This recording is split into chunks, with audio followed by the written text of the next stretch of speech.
بسم اللہ الرحمن الرحیم۔ السلام علیکم معزز طلباء کرام، آپ سب کیسے ہیں؟ آج ہم نور الانوار کے سبق نمبر 292 کو پڑھیں گے۔ آج کے ہمارے سبق کا عنوان ہے تیسری صورت۔ گزشتہ سبق میں ہم نے دوسری صورت پڑھی تھی، چونکہ وہ مواقع ہم پڑھ رہے ہیں جہاں حقیقت کو چھوڑ دیا جاتا ہے اور مجاز پر عمل کیا جاتا ہے، تو چونکہ وہ قرائن کی گفتگو چل رہی تھی کہ مصنف کے ہاں 5 قرینے ایسے تھے کہ جن کی وجہ سے حقیقت چھوڑ دی جاتی ہے اور مجاز پہ عمل کیا جاتا ہے۔ تو حقیقت کے متروک ہونے پر بھی آپ بول سکتے ہیں کہ 5 قرینے ہیں، اور مجاز کو اپنانے کے بھی آپ کہہ سکتے ہیں کہ 5 قرائن ہیں، جن میں سے تیسرا آج ہم پڑھیں گے۔ تو آئیے سب سے پہلے آج کے سبق کی عبارت پڑھتے ہیں، اس کا ترجمہ کرنے کے بعد پھر اس کی وضاحت کی طرف بڑھتے ہیں۔ مصنف علیہ رحمہ لکھتے ہیں وَبِدَلَالَةِ سِيَاقِ النَّظْمِ، اور سیاق کلام کی دلالت کی وجہ سے، ای بسبب سوق الکلام بقرینۃ لفظیۃ التحقت به سواء كانت سابقۃ او متأخرۃ، یعنی ایسے کلام کے لانے کی وجہ سے جو ایسے لفظی قرینے کے ساتھ ہے جو اس کلام سے ملحق ہے، خواہ وہ قرینہ کلام سے مقدم ہو یا پھر وہ کلام سے مؤخر ہو۔ كقوله طلق امرأتی ان كنت رجلا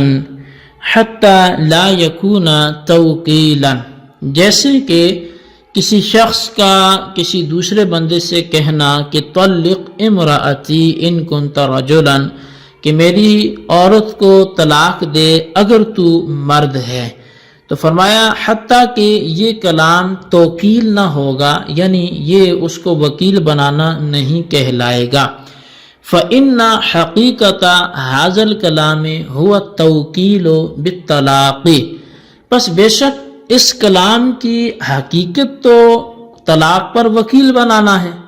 لیکن ترک ذالک بقرینۃ قوله ان كنت رجلا، لیکن اس حقیقی معنی کو چھوڑ دیا گیا اس قرینے کی وجہ سے کہ اس کا جو قول ہے ان كنت رجلا، اگر تو مرد ہے۔ لأن هذا الكلام انما يقال عند ارادة اظہار عجز المخاطب عن الفعل الذي قرن به، فيكون الكلام للتوبيخ مجازا، فرمایا اس لیے کہ یہ کلام تو محض اس وقت بولا جاتا ہے جب مخاطب کے عجز کو ظاہر کرنے کا ارادہ ہو، اس فعل سے عجز ظاہر کرنے کا ارادہ کہ جس فعل کے ساتھ یہ کلام ملا ہوا ہے، تو پس یہ جو کلام ہوگا یہ مجازن توبیخ کے لیے ہوگا، ڈانٹ ڈپٹ کے لیے ہوگا، یہ حقیقت پہ عمل کروانے کے لیے نہیں ہوگا۔ وَمِثْلُهُ قَوْلُهُ تَعَالَى فَمَنْ شَاءَ فَلْيُؤْمِنْ وَمَنْ شَاءَ فَلْيَكْفُرْ، اور اسی کی مثل ہے وہ اللہ تعالیٰ کا فرمان کہ جو چاہے ایمان لائے اور جو چاہے کفر کرے۔ اِنَّا أَعْتَدْنَا لِلظَّالِمِينَ نَارًا، کہ بے شک ہم نے ظالمین کے لیے آگ کو تیار کر رکھا ہے۔ حیث ترکت حقیقت المشیت، یہاں بھی اس حیثیت سے یہ کلام سابقہ کی مثال ہے کہ اس کلام میں بھی مشیت کی حقیقت کو چھوڑ دیا گیا۔ وحقیقت قوله فلیکفر بقرینۃ قوله تعالی اعتدنا للظالمین نارا، اور ایسی ہی فلیکفر کے جو قول کی حقیقت ہے اس کو بھی چھوڑ دیا گیا قرینے کی وجہ سے۔ وہ قرینہ بھی اللہ تعالیٰ کا فرمان ہے کہ بے شک ہم نے اس کو ظالموں کے لیے یعنی آگ تیار کر رکھی ہے۔ وَحُمِلَ عَلَى التَّوْبِيخِ، تو پس اس کلام کو بھی توبیخ اور ڈانٹ ڈپٹ پر محمول کیا گیا۔ جی طلبہ کرام، یہ ہمارے آج کے سبق کی عبارت اور اس کا ترجمہ تھا جو آپ نے سماعت کیا۔ تو آئیے اب اس کی وضاحت کی طرف بڑھتے ہیں، اور اس کی وضاحت سے پہلے آپ یہ بات سمجھ لیں کہ آج ہم کیا پڑھنے والے ہیں۔ آج کے سبق میں ہم حقیقت کے متروک ہونے پر قرائن میں سے تیسرا قرینہ پڑھیں گے، یا مجاز کے معمول ہونے پر یا مراد ہونے پر قرائن میں سے تیسرا قرینہ پڑھیں گے۔ تو اب یہ تیسرا قرینہ اس بات پر ہوگا کہ کہاں حقیقت کو چھوڑ کر مجاز کو اپنایا جاتا ہے، وہ کیا کیا وجوہات ہیں۔ ان میں سے ایک تیسری وجہ یہ والی ہے دلالت سیاق نظم۔ تو آئیے اب اس کی باقاعدہ ہم وضاحت کرتے ہیں کہ جن مواقع پر حقیقت متروک ہوتی ہے ان میں سے تیسرا موقع یہ ہے کہ کبھی سیاق کلام کی دلالت کی وجہ سے حقیقت متروک ہو جاتی ہے، یعنی ایسا کلام لایا گیا ہو جس کے ساتھ لفظی قرینہ ملحق ہو، خواہ وہ قرینہ مقدم ہو یا مؤخر ہو، اور وہ قرینہ اس بات پر دال ہو کہ مذکورہ کلام کے حقیقی معنی متروک اور غیر مراد ہیں۔ وہ قرینہ بتائے کہ مذکورہ جو کلام ہے اس کے حقیقی معنی یہاں مراد نہیں ہیں۔ مثال کے طور پر کسی نے ایک شخص کو مخاطب کر کے کہا کہ طلق امراتی ان کنتا رجلا، کہ اگر تو مرد ہے تو میری عورت کو طلاق دے دے، یعنی میری بیوی کو طلاق دے دے۔ تو اب اس کلام یعنی طلق امراتی کے حقیقی معنی تو وکالت کے ہیں کہ یہ بندہ اس کو طلاق دینے پر وکالت دے رہا ہے، اس کو وکیل بنا رہا ہے، یعنی متکلم اس کلام کے ذریعے مخاطب کو اپنی بیوی پر طلاق واقع کرنے کا وکیل کر رہا ہے۔ یہ تو اس کا حقیقی معنی ہے طلق امراتی کا، لیکن یہ معنی ان کنت رجلن کے قرینے کی وجہ سے چھوڑ دیا گیا۔ اب اس طور پہ چھوڑا گیا کہ ان کنت رجلن ایسے موقع پر بولا جاتا ہے جبکہ یہ ظاہر کرنا مقصود ہو کہ مخاطب اس فعل سے عاجز ہے۔ جہاں مخاطب کا عجز ظاہر کرنا مقصود ہو کہ وہ ایسا نہیں کر سکتا، وہاں یہ کلام کیا جاتا ہے جس سے یہ کلام یعنی ان کنتا رجلن متصل ہے،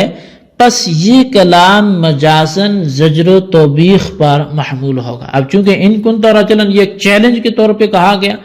تو جس کلام سے یہ قرینہ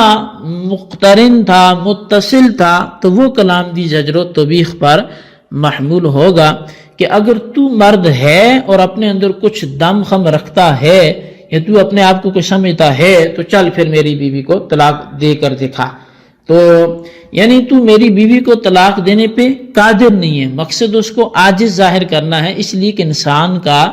دوسری کی بیوی کو طلاق دینا یہ تو ناممکن ہے، بھلا وہ کیسے دے سکتا ہے جب شوہر نہ چاہے۔ تو یہ گویا اس پر زجر و توبیخ تھی، اس پر ڈانٹ ٹپٹ تھی،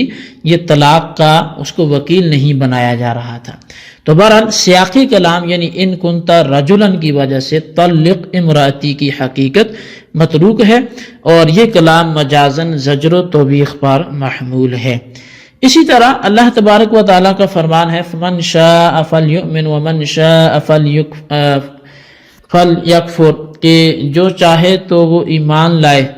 اور جو چاہے وہ کفر کرے۔ اِنَّا أَعْتَدْنَا لِلظَّالِمِينَ نَارًا، کہ بے شک ہم نے ظالمین کے لیے آگ تیار کر رکھی ہے۔ اب کیونکہ اس آیت میں اِنَّا أَعْتَدْنَا لِلظَّالِمِينَ نَارًا یہ ایک ایسا قرینہ ہے کہ اس قرینے کی وجہ سے مشیت اور فَلْيَكْفُرْ کے حقیقی معنی چھوڑ دیے گئے ہیں، اس طور پہ کہ اگر اس جگہ مشیت کے حقیقی معنی رفع اسم کے ہیں، یعنی اگر ایمان نہ لایا تو کوئی گناہ نہیں ہے، اور فَلْيَكْفُرْ کے حقیقی معنی وجوب کفر کے ہیں، یعنی صیغہ امر اس پر دلالت کرتے ہیں کہ کفر اختیار کرنا واجب ہے۔ لیکن اللہ تعالیٰ کا قول اِنَّا أَعْتَدْنَا لِلظَّالِمِينَ نَارًا اس بات پہ قرینہ ہے کہ ایمان نہ لانے کی صورت میں گناہگار ہوگا، اور کفر اختیار کرنا حرام ہے، اس لیے کہ آیت میں ظالمین کے لیے جہنم کی وعید بیان کی گئی اور ظالمین سے کفار مراد ہیں۔ پس ثابت ہوا کہ ایمان نہ لانے اور کفر اختیار کرنے کی صورت میں انسان جہنم کا مستحق ہوگا، اور یہ اس بات پر قرینہ ہے کہ آیت میں مشیت اور فل یکفر کے حقیقی معنی مراد نہیں ہیں، ورنہ تو کفر اختیار کرنے پر جہنم کا مستحق نہ ہوتا، بلکہ یہ مجازن توبیخ پر محمول ہے کلام، یعنی کفر اختیار کرنے پر زجر و توبیخ کیا گیا ہے، ڈانٹا گیا ہے۔ جی طلبہ کرام، یہ ہمارے آج کے سبق کی عبارت اور اس کا ترجمہ اور اس کی وضاحت تھی جو آپ نے سماعت کی۔ اس کو اچھی طرح سمجھیں، اس کے خلاصے کو رجسٹر پر لکھیں، بالخصوص ان سوالات کے جوابات ہیں۔ سوال نمبر 1 یہ ہے کہ حقیقت کے مطلوب ہونے پر قرائن میں سے تیسرا قرینہ کیا ہے، وضاحت کریں۔ اور سوال نمبر 2 یہ ہے کہ طلق امراتی ان کنت رجلا سے وکالت ثابت ہوگی یا نہیں، باہر دو صورت وجہ تحریر کریں۔ اللہ تبارک و تعالیٰ سے دعا ہے جو کچھ ہم نے پڑھا سنو سے یاد رکھنے کی توفیق نصیب فرمائے، آمین بجاہ النبی الامین صلی اللہ علیہ وسلم۔